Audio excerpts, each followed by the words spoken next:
Good evening, everyone. My name is Minda Kruger, and I am the Junior Academic Program Developer for SACAP. I will be your host for this evening, and I would like to welcome you to the Navigating South African Realities webinar.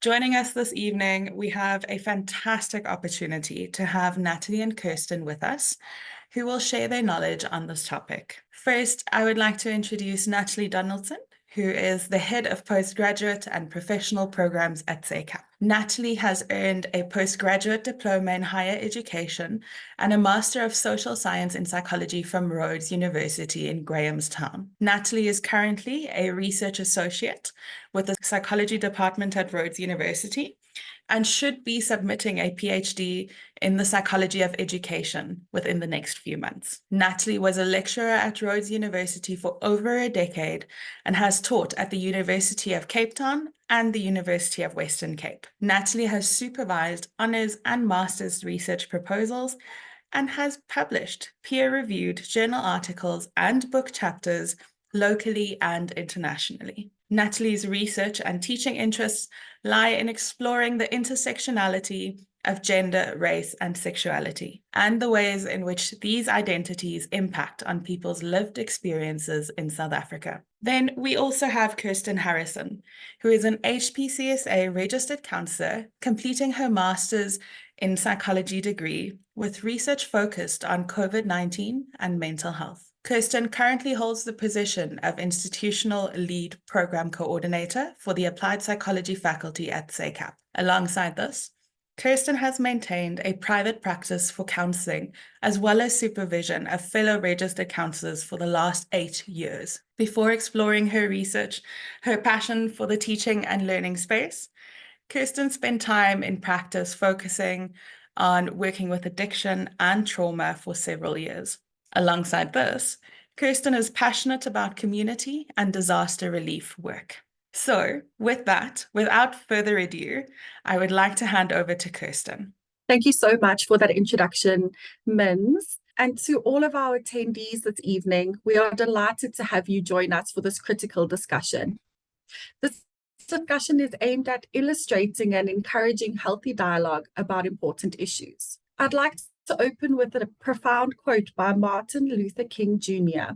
Of all the forms of inequality, injustice in health is the most shocking and inhumane. These words resonate deeply within the South African context, where health disparities remain a significant challenge. As we explore the multifaceted realities of our nation today, let's keep in mind the importance of addressing health inequality and working towards a more just and humane society for all. Our country's realities are shaped by a myriad of cultural, economic, and social factors. Understanding all of these components is crucial for addressing the challenges and harnessing the opportunities within our country. Among these important issues is the mental health landscape, which is incredibly unique and plays a significant role in the overall well-being of our population. During this webinar, we will delve into the various aspects of life in South Africa with a particular focus on mental health. We will examine the prevalence of mental health conditions, the accessibility and quality of mental health care services, and the impact of societal attitudes towards mental health. We aim to speak into the systemic barriers that hinder progress, as well as the innovative solutions and policies that could make a difference. Our goal is to foster a deeper understanding of how we can support mental health initiatives and advocate for necessary changes to improve mental health care for all. By encouraging open and healthy dialogue, we hope to break down the stigma and promote a more supportive and inclusive approach to mental health within the broader context of a South African society. Together, we can contribute to a future where all aspects of South African life are better understood and where mental health is prioritized, ensuring that everyone has access to the care and support that they need. I'll now hand over to Natalie, who will start the conversation regarding South African realities. Thanks so much, Kirsten. Yes, and welcome from me and from my side and for joining us here today. As we delve into the intricate tapestry of social, cultural, and political challenges that shape the South African context and their profound impact on mental health. South Africa, with its rich diversity and complex history, presents a unique landscape where the legacy of apartheid, persistent inequality, and dynamic cultural interactions converge. These factors, coupled with ongoing political and economic uncertainties, create a backdrop of both resilience but also vulnerability. Now, before we go on to explore how these elements influence mental health outcomes, I want to spend a little bit of time unpacking the various challenges that we face in the South African context. And I know for many of you, this is not going to come as a surprise, but in preparing for this webinar, I was personally surprised at how dire the situation is for some South Africans. Now, despite being one of the continent's most developed nations, South Africa grapples with profound socioeconomic challenges, and poverty remains a pervasive issue deeply intertwined with the country's history of apartheid and ongoing economic disparities. Now, extreme poverty in the South African context is indicated by what we call the food poverty line, where the food poverty line refers to the minimum amount of money that a person needs in order to buy enough food to give them enough energy and nutrients for a healthy life. So in other words, what this means basically is that if somebody earns less than this amount, they are considered to be in extreme poverty because they cannot afford even the basic food that they need to live a healthy lifestyle. Currently, the food poverty line in South Africa is set at 760 Rand per person per month. Now, I want you to take a moment just to think about this and think about yourself. Imagine trying to live just with basic food needs on 760 Rand per month. Well, the fact is that in South Africa, around 18.2 million people, which is almost 30% of our population, are living in extreme poverty. And this number is only increasing. We also have the upper bound poverty line, and this includes not only money needed for basic food, but also for other essential things like shelter, clothing, and basic services like electricity and water. Now, the upper bound poverty line is called as such because it is the amount, because it's set higher than the food poverty line, because it doesn't just cover food, but also the basic essentials of what a person needs in order to live a modest but a decent life. If someone's income is below this line, they are still considered poor because they cannot afford other essential necessities or luxuries in order to live a good quality life. In South Africa, the upper bound poverty line is set at 1,558 Rand per person per month. And again, I want you to think about that and whether could you survive on 1,558 Rand per month. In 2023, the World Bank estimated that almost 63% of South Africans live below this poverty line. In other words, over 60% of our country is living on less than 1,558 Rand per month. Now, essentially what all of these numbers mean, and the upper bound poverty line, food poverty line, all of that, simply what it means is that the majority of South Africans in our country are living below the national poverty line. And this stark reality is compounded by high unemployment rates and significant inequalities in income, education, and access to basic services. South Africa, and you're going to hear a lot about, I'm going to be using the words, and I'm going to be painting quite a sort of dire picture here, but I promise you, Kirsten, I will go on to painting a picture of hope as well. So you will be hearing things around, South Africa has the highest rate and we're the worst in this particular aspect, but I promise you that hope is coming towards the end. Now, South Africa faces one of the highest unemployment rates globally, with the official rate standing at approximately 32.7% as of the first quarter of 2024. The situation is even more dire among South African youth, with nearly 62% of young people between the ages of 15 to 24 being unemployed. This pervasive unemployment rate is not just a statistic, but a daily reality that affects millions of South Africans, leading to heightened poverty, social instability, and diminished prospects for future generations. South Africa's inequality is multifaceted, with wealth concentrated among a small elite, while the majority of the population remains economically marginalized. Despite its middle-income status, South Africa's wealth distribution remains starkly uneven, with the top 10% of earners in our country controlling more than 80% of the wealth, and the bottom 60% of earners holding a mere 7%.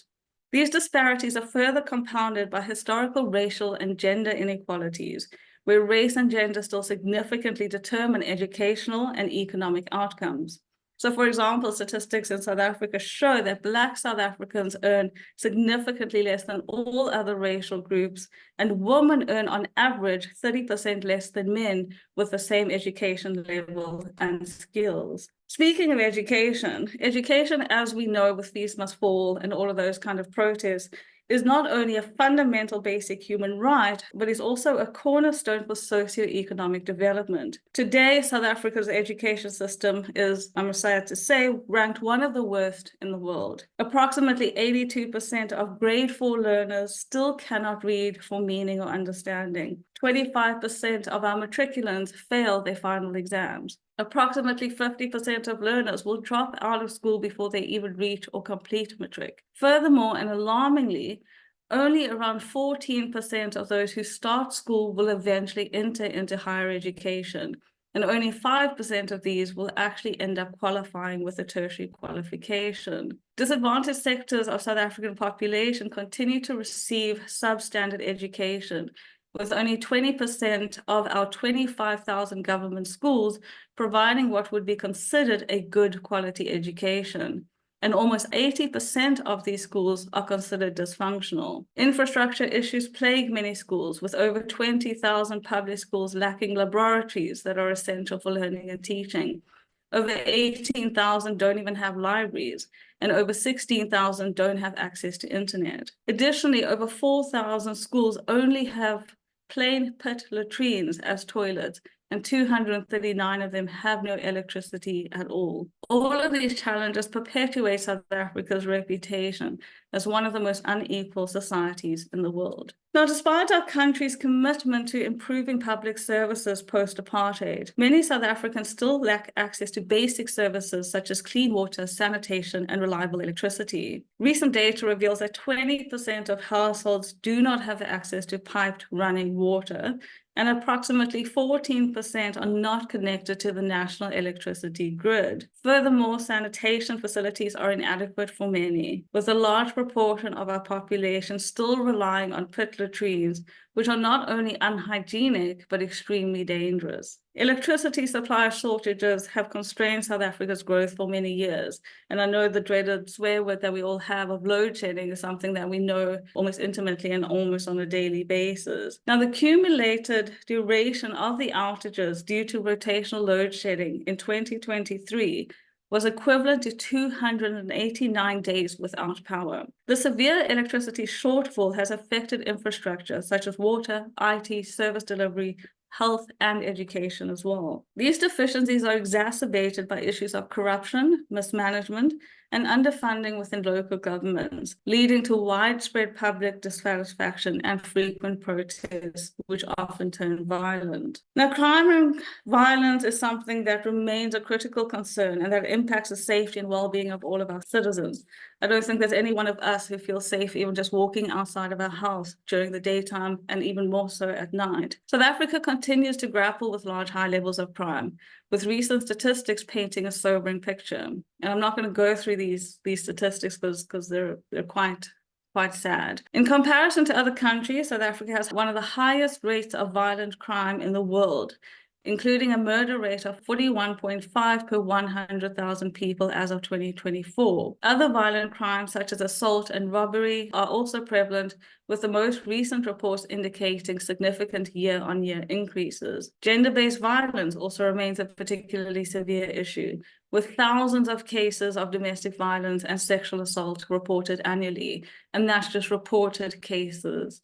Furthermore, property crimes such as burglary and vehicle theft are common, contributing to widespread feelings of insecurity and lack of safety. Our healthcare system is one that is also quite problematic and a challenge in our context. With a population of over 60 million people, South Africa faces significant health care disparities, impacting not only access, but also the quality of care that South Africans receive. The burden of communicable and non-communicable diseases, coupled with the lingering effects of historical and social inequalities, underscores the complexity of healthcare delivery. Now, I think we all know that South Africa has a two-tiered and highly unequal healthcare system, where the public sector is state-funded and caters for around 70 to 80% of the population, while the private sector is largely funded through individual contributions to medical aid schemes or health insurance and serves around 20 to 30% of the population. So even though our public sector serves the majority of our population, the South African Human Rights Commission found that public healthcare services are largely under-resourced, and the conditions of these facilities adversely impact the ability to deliver adequate care to poor people, especially those in rural areas. Reports on the state of our public healthcare system indicate serious shortages of emergency transport, long waiting times, overcrowding, compromised cleanliness, outdated technology, understaffing, and discriminatory attitudes towards vulnerable groups as major concerns. In relation to mental health care, the statistics are equally as concerning.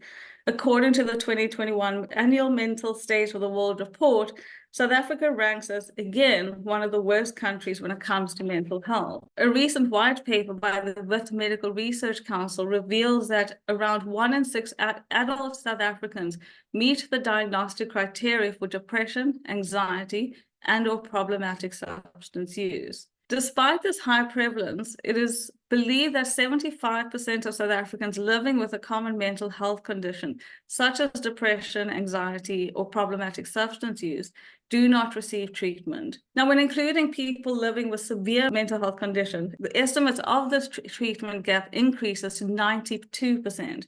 Meaning that fewer than 1 in 10 people living with a mental health condition in South Africa actually receives the care that they need. This is compounded by a lack of accessible and affordable mental health care for the South African population. And mental health care service delivery in South Africa is severely affected by human resource challenges. Now, to paint a picture of what this looks like in South Africa, it is estimated that there are 0.28 psychiatrists per every 100,000 South Africans. There are 0.32 psychologists per every 100,000 South Africans, 0.4 social workers, 0.13 occupational therapists, and 0.28 other health or mental health workers for every 100,000 South Africans. Related to this, around 50% of state hospitals whose purpose is to offer psychiatric care do not actually have a permanent psychiatrist on their staff. And 30% of these facilities don't even have a clinical psychologist. In addition to all of this, South Africa spends only 5% of its total health budget on mental health, putting South Africa at the bottom of international benchmarks of country spending on mental health. Now, what this all means is that poor South Africans are worse off when it comes to access to mental health care because of lack of capacity, accessibility, and resources in the public health sector. Given all of this, it's actually no surprise that we are facing a mental health crisis in South Africa. And I'm going to hand over to Kirsten, who's going to talk to us a bit more about this. Thanks so much for creating that perspective, Natalie. Sometimes without boiling things down to the stats, we can convince ourselves that maybe it's not that bad, or maybe we continue to avoid it for as long as possible. I think that helps illustrate why a lot of people move away from these conversations, because let's face it, it doesn't feel great to acknowledge these aspects. These are the conversations we need to start normalizing. Let's have a look at the prevalence of mental health conditions in our country. Recent studies indicate that nearly 1 in 3 South Africans will experience a mental health issue in their lifetime. That means if we have to have a look at all the attendees tonight, that is, 75 odd people, chances are that 25 of us on this call right now will experience a mental health condition in our lifetime. The stats that you're seeing on the screen are grossly underreported due to South Africa's strained mental health care system. There are people in our country that are suffering and don't even know there's help available, or that life can be different to what they've always known. Recognizing the widespread nature of these issues is crucial for understanding the scale of the challenge that we face.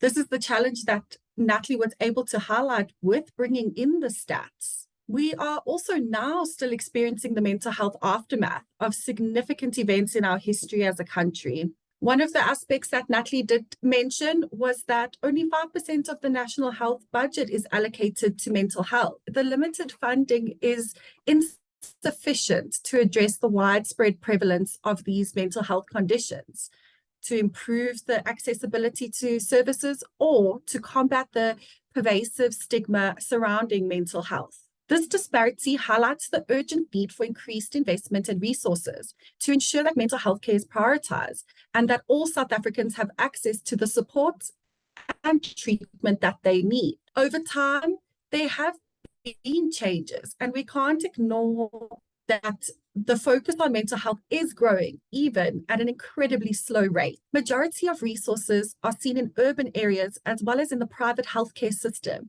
which is only accessible to a small portion of our population. Therefore, although there may be change, the benefits are only open to some, echoing the exact same inequality we are very familiar with in South Africa. We also need to consider the impact of westernized ideologies on mental health care in South Africa. Whilst Western models offer valuable insights and treatments, they may not always align with the cultural context and needs of South African communities. Integrating traditional and community-based approaches with Western practices can create a more inclusive and effective mental health care system. Respecting and incorporating local cultures and traditions is essential for providing appropriate and effective care. Given all of these challenges, efficiencies,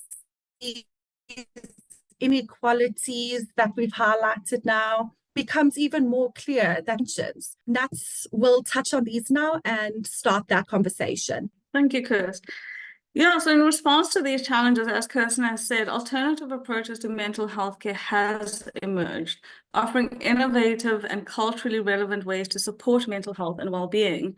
So one of these is around the decentralization of services. And as I'm talking through the various approaches or alternative approaches, you are going to notice a kind of common theme pulling through, which is around community-based interventions and involving the community more when it comes to mental health care. Now, decentralization of mental health services in South Africa refers to the process of shifting the delivery of mental health care from centralized institutions such as psychiatric hospitals to primary healthcare facilities and community-based settings. Decentralization is aligned with the principles of the World Health Organization's Mental Health Gap Action Program, which advocates for the provision of mental health services at the primary level. Before I go on, what Kirsten and I are trying to do here in this webinar is not kind of advocate that we need to do away with, formalized settings like psychiatric hospitals or psychologists or psychiatrists, but we are sort of wanting to talk more to different ways in which we can make mental health care accessible to a wider range of people.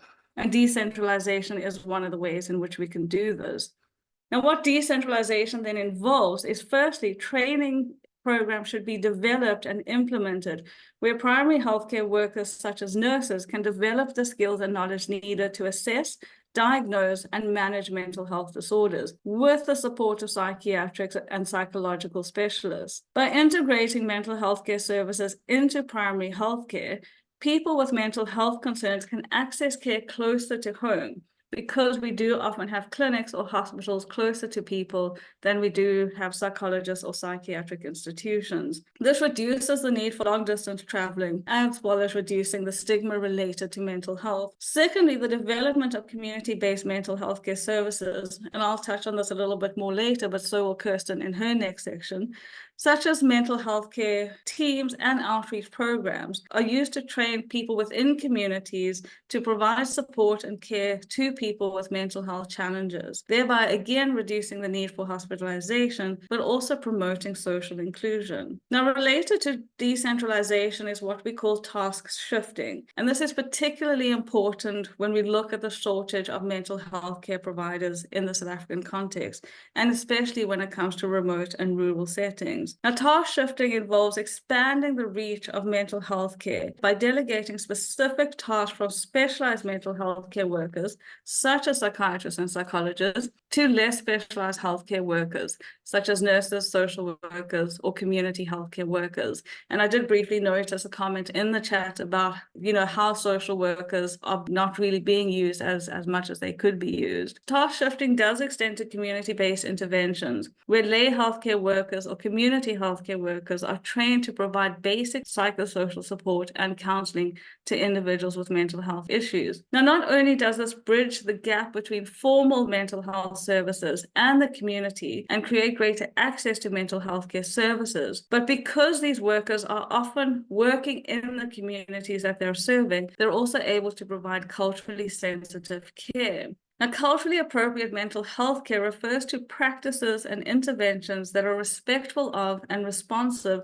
to the cultural beliefs, values, and norms and practices of the individuals and communities being served. In South Africa, where diverse cultural and religious groups coexist, culturally appropriate care is essential for ensuring that mental health services are not only accessible, but actually effective. One key aspect of culturally appropriate care in South Africa is the recognition and integration of traditional healing practices.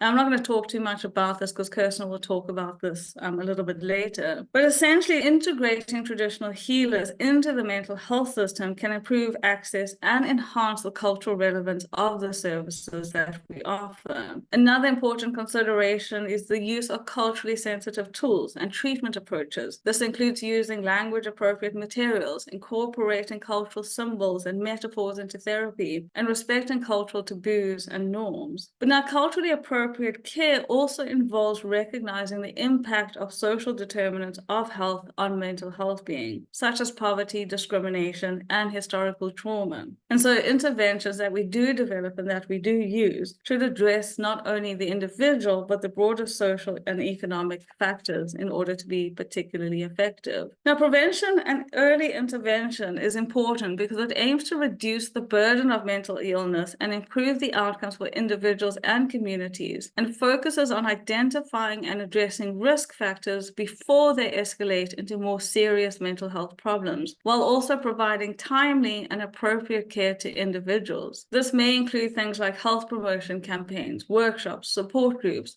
all of which could work to reduce stigma, build resilience, and enhance coping skills. Early intervention also involves screening programs in schools, primary healthcare settings, and workplaces to identify individuals who are at risk or are experiencing early symptoms of mental illness. Once identified, individuals can be referred to the appropriate services, such as counseling, psychotherapy, or medication. Policy and advocacy is also important in the mental health care space, especially when it comes not only to access, but reducing stigma. The Mental Health Care Act of 2002 is a primary legislation governing mental health care in South Africa, and it emphasizes a human rights-based approach and supports alternative community-based care over institutionalization. Advocacy often centers around promoting the integration of mental health services into primary health care and community settings, but it also plays a key role in challenging stigma and discrimination against people with mental health conditions. It works to promote an understanding and acceptance of mental health issues,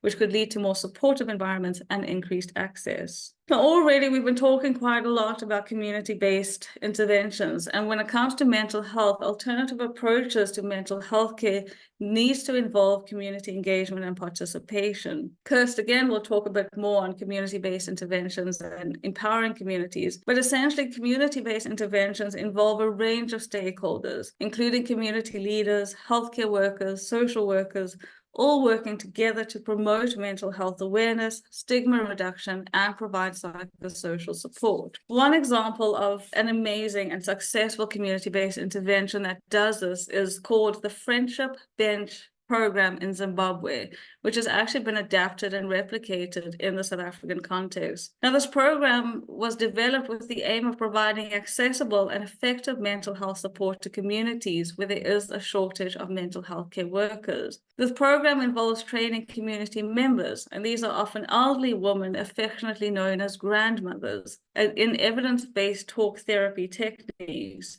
So after training, these grandmothers will sit on wooden benches in public spaces, provide a safe and confidential space for people to talk about their problems. The program is based on the principles of task shifting and has been praised for its simplicity, cost-effectiveness, and cultural appropriateness. It's also been successful not only in Zimbabwe, but in South Africa in reducing symptoms of depression and improving overall well-being. By leveraging existing community structures and resources, community-based interventions like the Friendship Bench program can reach a large number of people and reduce burden and informal mental health care services. Now, with all of this, what it comes down to is holistic and comprehensive care for the individual. Holistic models of care integrate biomedical, psychological, and social approaches to mental health care, recognizing the complex and multifaceted nature of mental health issues. I'm going to now hand back to Kirsten to unpack this a bit more. Wonderful. Thank you so much. So while we have been going through a lot of this information and touching on the stats, and I'm wondering, if our attendees are feeling a bit demotivated about it and just really recognizing the severity of the challenges that we are facing. And I think it's time for us to talk a little bit into what are some of the approaches that can be effective within our specific circumstances. So in order for us to start looking at that, we need to understand Maslow's hierarchy of needs. So you'll have a look on the screen and you'll be able to see the little triangle that's there. We can see that it works like a pyramid. So essentially it's a theory that explains human motivation. And it states that human motivation is based on fulfilling a series of needs. Essentially, you start at the bottom with the most basic needs, like food and safety. These are the things that you absolutely need to survive. Once those are taken care of, you can move up to the next level, which is feeling safe and secure in your environment. When you feel safe, you can start focusing on relationships and social connections, like friends and family. As you move up the pyramid, you start caring more and more about things like respect, recognition, and feeling good about yourself. Then finally, at the top of the pyramid, you're aiming for self-version of yourself and achieving your full potential. So it's like a ladder where you have to climb one step at a time, starting from the bottom and working your way up. It's not guaranteed that everyone will actually make it to the top of the pyramid within their entire lifetime. There is no specific time stamp associated to when each person is most likely to achieve the different steps, which makes it more challenging. Let's think back to some of the stats that Nat referred to regarding the poverty line and how many people actually fall beneath it. So in turn, we're saying how many of our population are actually in a position to address aspects like self-esteem. We spoke of unemployment rates being sky high. Again, how can we talk of finding your purpose in life if you are struggling to secure employment? Seeing the person in all the systems that they operate in is crucial here. We can't separate people from their environment or their history or the resources that they have available to them. We need to shift the way we think of mental health interventions in our country and move away from the idea that one-on-one counseling is the only solution. We need to understand that based on our unique mental health landscape, interventions can sometimes be related to helping people meet their basic needs or upskilling individuals to stand a better chance at securing employment. Skills development is often at the core of this approach. I want to take us back to capacity building and to touch a little bit onto that. Nat shared the example with us about the Friendship Bench, and that is an ideal example of capacity building. Essentially, we are training community members as peer supporters, equipping them with basic counseling skills or establishing support networks and self-help groups within our communities. By fostering a sense of collective responsibility and solidarity, outreach programs can create a sustainable change. I want us to pause on that for a moment and to talk about what we mean by sustainable change. This is often the goal for us at SACAP as well, and it's something that we train our students to acknowledge right from the beginning of their studies. Sometimes doing a once-off project can actually be more damaging to the community, as these projects are often done on the assumption of the community's needs. Picture that. You have someone coming into your community, not really engaging with you, not really understanding you and engaging in a project based on their perception of what your needs are. There's a lot of distance there. There's a lot of mistrust, and there's a lot of opportunity for it to go wrong. I think this contributes as well to a lot of people's perception of mental health. Sometimes if we go into communities with this approach, we are completely neglecting a lived experience that is there. Often we also then, I think something that's crucial there is that we often leave then the community without actually empowering the community. The project starts, happens, finishes, and then everyone kind of goes back to how it was. For an example, a vegetable garden is one of the most commonly understood community interventions. I think in most textbooks, it's probably the number one example that is used of community interventions. What do we look at? Skills development.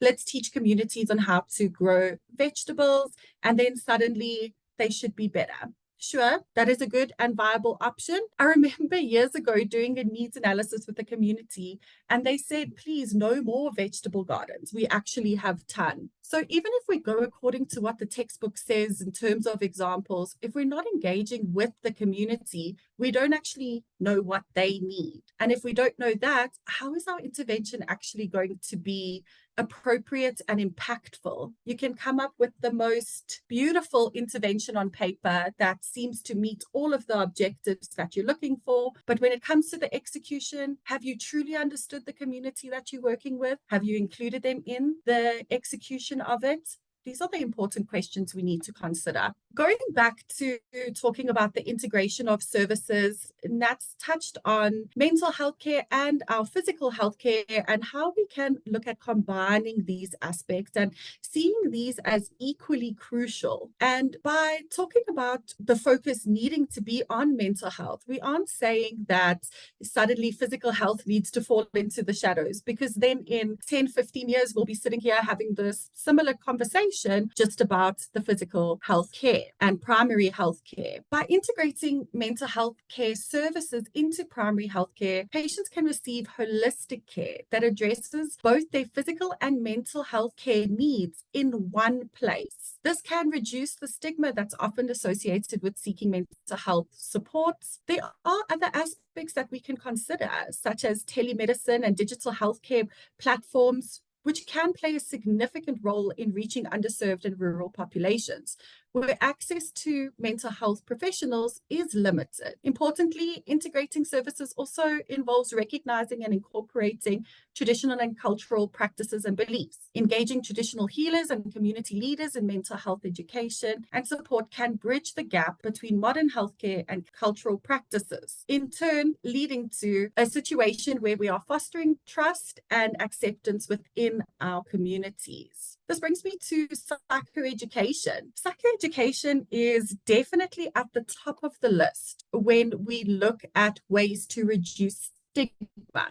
Psychoeducation involves teaching simple, clear information about mental health. When people understand that mental illnesses are real, common, and treatable, they're less likely to judge or fear those who experience them. By talking openly about mental health in schools, workplaces, and communities, psychoeducation encourages kindness and support for people with mental health challenges.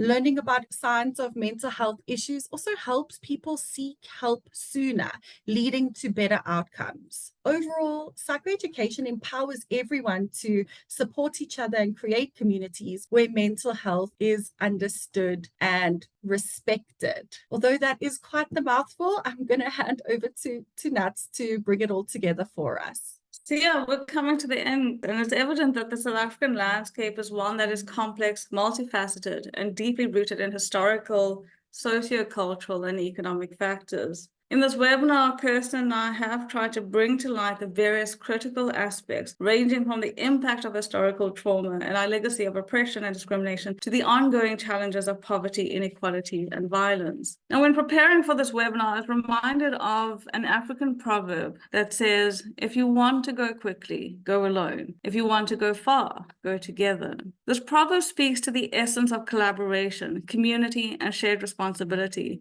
which are fundamental in addressing the complexities of mental health in this context. And it reminds us that lasting change requires collective effort and a commitment to working together. Government agencies, healthcare providers, community organizations, traditional healers, families, friends, brothers, sisters, and individuals living with mental health challenges need to work together to address the various challenges that impact the mental health of South Africans. Each one of these groups brings unique perspectives, resources, and expertise to the table. And by working together, we can create a more comprehensive and inclusive approach to mental health care. The proverb also highlights something very important, and that is the need for patience and perseverance in addressing mental health challenges. While quick fixes may offer temporary relief, lasting change requires a sustained effort over time. This is especially true in the context of South Africa, where the legacy of apartheid and ongoing social challenges continue to impact mental health. So finally, in conclusion, while the challenges facing mental health in South Africa are significant, there is also a cause for hope. The resilience of communities, the commitment of mental health care professionals, and the innovative approaches being developed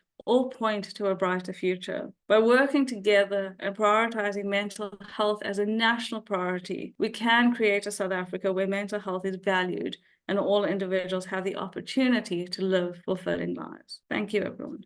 Thank you so much for that, Natalie and Kirsten. I do see a lot of comments coming through in the chat, but I am going to ask that we do just give it a minute or two. If you have any questions, please do make use of the Q&A box at the bottom of the screen. And once some more questions come through, I am going to hand over to Natalie and Kirsten to answer them. Okay, so thank you so much for sending through the questions. I do see that they are coming through. Natalie, I am going to ask you a question that came through. So the question is as follows.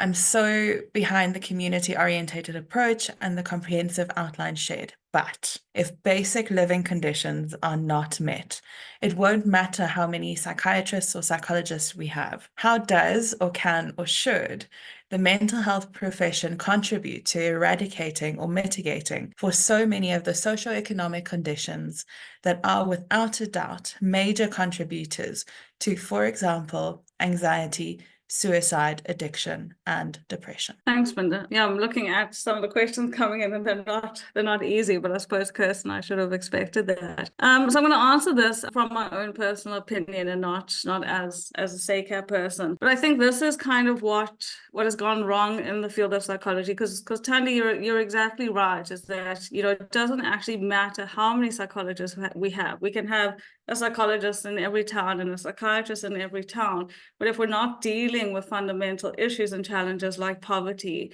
unemployment, violence, and crime, and all of that kind of stuff, how much difference is that going to make? All we're going to be doing is helping people cope with all of these challenges in some way, but not actually eradicating the problem or the root of the challenges people are facing. So my simple answer to that, which is not very simple, is psychology and mental health workers need to become political. We need to stop working in our own little offices, in private therapy settings, in, middle-class neighborhoods and stuff like that, and actually recognize that psychology or mental health, whatever that is, whether you're a social worker, registered counselor, occupational therapist, we need to take a more political stance when it comes to mental health and the ways in which we deal with mental health in our context. We don't have enough psychologists or psychiatrists or social workers kind of being on the street, figuring out how we can work together to not only deal with the mental health challenges, but actually deal with the social, political, and cultural problems that we're facing. That's not a simple answer, but I think that's where we need to start. We need to start by getting together, talking about these issues, rather than just only dealing with them one-on-one with people, because then we're just trying to, create resilience and coping rather than actually dealing with the fundamental issues. Yeah, definitely. I think it's not the easiest question to answer. There's quite a lot of things to consider. But in my response, I want to share an example of a registered counselor that is currently in practice. And what they did is they went and, sort of did their studies in Joburg and went back to their hometown in the Eastern Cape of Nisikisiki. And within that, there was a lot of focus on how do I start up a private practice? How do I mobilize the community towards understanding a lot more about mental health care and really just getting started and hitting the ground running. And it can be incredibly demotivating to get there, to sort of want to set up the space, to want to start with the education, and sometimes being so overwhelmed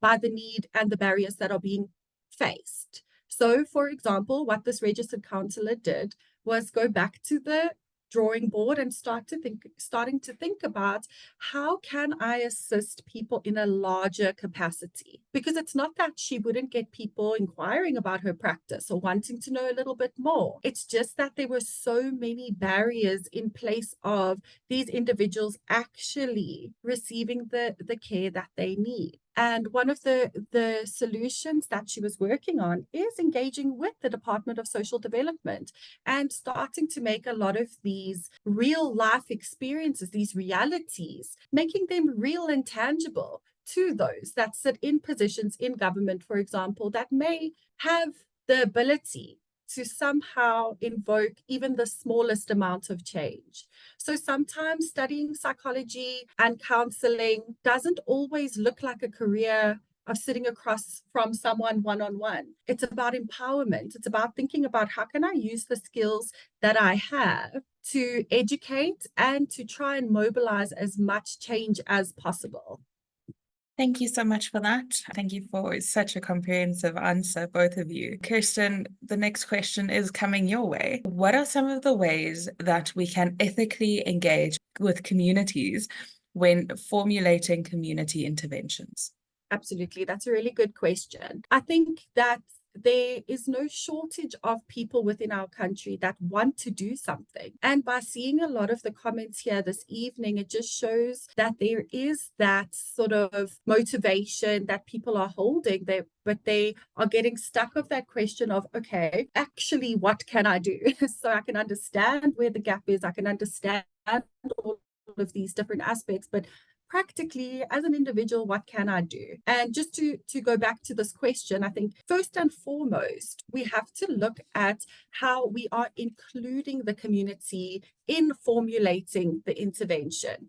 So it's not a case of engaging with the community in the sense of, maybe spending some time with that particular community, going back to the drawing board, coming up with a plan, and then putting it into practice. The community needs to be a part of the formulation. They need to be a part of putting it together. We need to be empowering individuals within the community to take ownership, to take leadership, and to be able to intervene where they are able to. We aren't going to know where to intervene unless we are having open conversations about it. And the fact of the matter is that people that are in the actual community are the experts of their experience. When we do come from a different context, we can't be expected to sort of understand everything to do with their lived experience. Nats, I want to hand over to you to touch in on this one. I feel like this is right up your alley. Yeah, because I think you covered it most of all. I think the fundamentally what it comes down for me is that if we are not part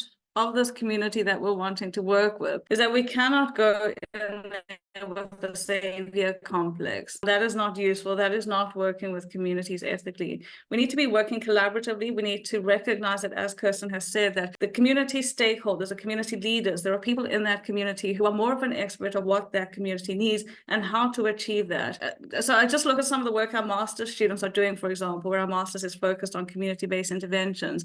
And what they're needing to do is go work in a community organization, find out from the community by talking to people, building relationships with people, conducting a needs analysis, which you spoke about earlier in the webinar, to kind of figure out, okay, this is there are many needs the community has that needs to be addressed. There's many challenges that they're facing. Which one can I work with on? Because I also, as an outsider, have something to bring to the table working collaboratively with the community to address this need and find a solution or develop some kind of intervention. It's also important to, when working with communities, to work with them in finding the solution. So if the issue is, I don't know, lack of access to water, you can't then sit there and be like, okay, well, this is the solution. This is how we're going to do it. I'm going to go speak to this person. Because some of the decisions that you're wanting to make, some of the plans of actions you're wanting to be in place might not be, appropriate for that particular community, might not fit within that community's needs or wants, and also might, come across as a bit offensive in some ways. So for me, it comes down to being collaborative, getting out of this mindset. And I'm going to speak specifically from the field of psychology, because that's kind of where I work. In the field of psychology, we're kind of trained and told to think, we can save people, we can help fix people. We're moving away from that approach now to, even in therapy, my job as the psychologist is not to fix you, it's to work collaboratively with you to figure out, okay, what are the challenges and how can we work to fix them together? So ethically, that's what it comes down to. It's just collaboration and removing the kind of I can save you type of complex. Thank you so much for that. So because we are running out of time, I am going to do one more quick question and then we are going to close it off for tonight. If you did find that your questions were not answered, please do just reach out to the SACAP team where relevant and you will get some feedback. Okay. In terms of this question that came through, Natalie, it is for you. Firstly, thank you for the lovely webinar. But the question is, what can we do right now to start making a difference? Yeah, that's not an easy question to ask, because there's so much. And I think we're seeing a shift though in kind of how our new generation is kind of working at the moment. There was before sort of apathy, a kind of, this doesn't affect me, so why do I need to care about it or do anything about it? But I think it's the Gen Z. I don't know, I'm a millennial, but I think it's the Gen Zs now, or the Gen Xs, I don't know. They seem to be coming up with this more sort of political standpoint. And again, this is my own personal opinion. I think we all need to become a lot more political. And that doesn't mean going into the streets and protesting and all of that kind of stuff. It means finding ways in which you personally can make a difference. All right. If you see there is someone or a group or a community that is experiencing a particular challenge, figure out what you can contribute to that community and work with them to kind of bring change. I think we need to move away from this mindset that, well, it's not my problem, I'm not affected by it. I have my own problems, I've also got my own anxiety, my own depression, but actually sort of giving back and finding ways to work with other people. I know that's not a very good answer. For me, it just comes down to being involved. And I don't think there's enough people that are getting involved in the real issues around fighting poverty, discrimination, lack of access to water, toilets, all of that kind of stuff.